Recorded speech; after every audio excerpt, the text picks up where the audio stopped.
નમસ્કાર વિદ્યાર્થી મિત્રો, હું છું સંદીપ સર। આજે આપણે જોઈશું ધોરણ 12 ભૌતિક વિજ્ઞાન ચેપ્ટર 13 માંથી ન્યુક્લિયસની ત્રિજ્યાનો ટોપિક। તો આ ટોપિકમાંથી ખાસ કરીને એમસીક્યુ પૂછાઈ શકે છે। આ વખતે આના એમસીક્યુ આવવાના ચાન્સ બહુ બધા છે। તે ન્યુક્લિયસની ત્રિજ્યા કે જેનું સૂત્ર છે R R0 a⁻1/3।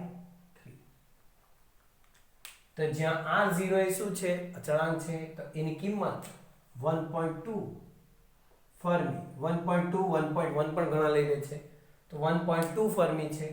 ફર્મી યા તો ફેમ્ટો પણ કહી શકો છો, તો એ થઈ જશે 1.2 × 10⁻15 મીટર।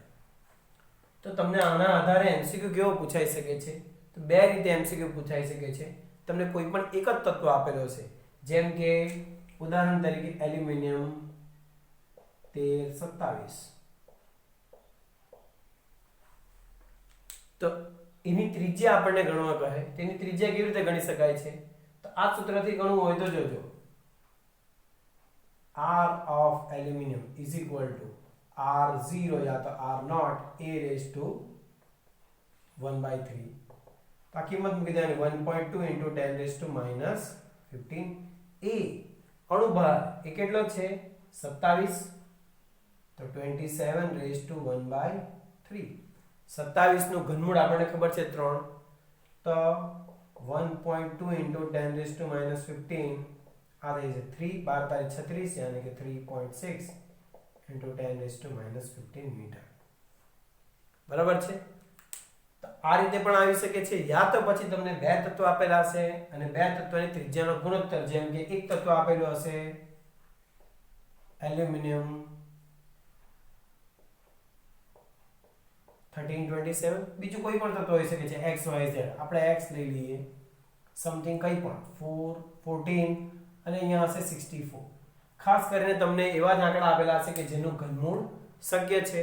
ઘનમૂળ શક્ય ન હોય એવા આંકડા આપેલા હોય તો પહેલા ગુણોત્તર લઈ લેવો અને ત્યાર પછી ઘનમૂળ કાઢવું। ઘનમૂળ કાઢવા માટે ઘણા વિદ્યાર્થીઓ કેલ્સીમાં અમુક ટ્રીક જાણે છે, એના સિવાય પણ આપણાથી નીકળી શકે છે।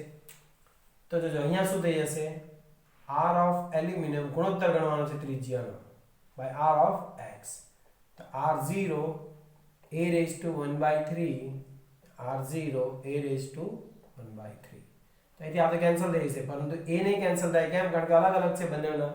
તો અહીંયા ગણવા જઈએ તો આ 27 એનું ઘનમૂળ એના છેદમાં 64 એનું ઘનમૂળ, તો 27 નું 3, 64 નું થઈ જશે 4, તો 3/4।